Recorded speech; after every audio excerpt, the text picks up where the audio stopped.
Welcome back to The Deep Dive. Today, we're getting into a really interesting study looking at southern Ghana. It's all about how rural families manage their money, build, some security. And this isn't just numbers. It's about actual people, their strategies for resilience. Absolutely. So the big question we're tackling is, how do these families, especially facing things like food insecurity, actually build stability? The study we're looking at, it surveyed, 384 households? And it gives some maybe surprising takes on income diversification. Yeah, and what's key here is the how. They didn't just look at correlations. They used a pretty sophisticated model. It's called an MESM. Okay. To really dig into what causes better outcomes, Yeah. what diversification strategies actually work and why they work for certain households. The mission was to find the real drivers. Got it. So the first layer, the basic finding, is kind of what you might expect. Diversification mixing farm and non-farm income, it does help. It does, generally speaking. The study confirms that, yes, diversifying income sources is linked to higher overall income and better food security, on average. Right. It seems like a clear win, but you said on average. Exactly. Yeah. Here's where it gets nuanced. The study found a really critical difference. It matters how households get into diversification. Yeah. Strategies that families choose themselves voluntarily because it fits their situation, their skills, their resources. Mm-hmm. Those lead to significant improvements. So it's about agency.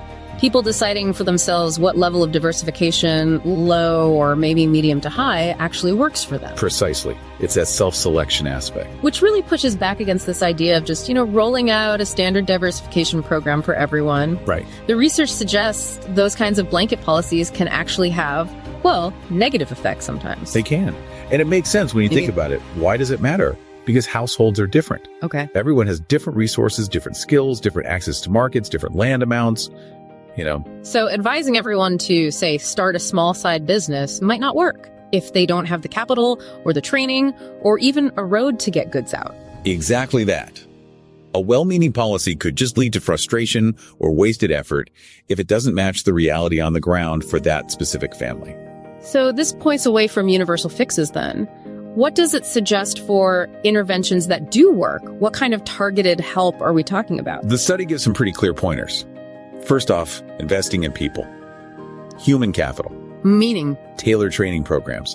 Things like agro-processing, adding value to farm products, or skills for starting a small rural business, helping people build relevant know-how. Okay, skills. What else? Access to finance.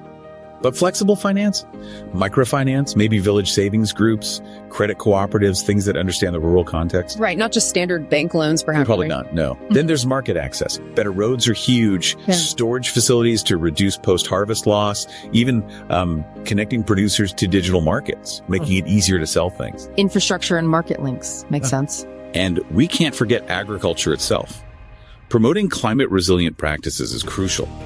Drought-resistant crops, better water management, things that make farming more stable in the face of climate change.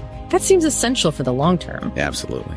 And finally, building local support systems, community-based hubs for entrepreneurs, offering advice, maybe shared resources, peer learning. So lots of interconnected pieces. What this really means for you listening is that genuine impact isn't about finding one magic bullet. No. It's about understanding the specific place, the specific people, their actual capabilities, and tailoring support to match.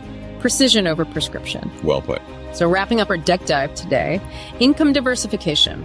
Definitely a powerful engine for rural well-being in places like southern Ghana, but, and it's a big but, its success really hangs on smart, localized strategies, ones that fit the context and empower households based on what they can actually do. And maybe the final thought to leave you with is, looking beyond Ghana, how could this deeper, more nuanced view of diversification change how we approach development globally?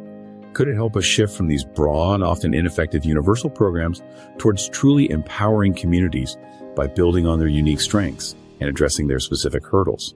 Something to think about.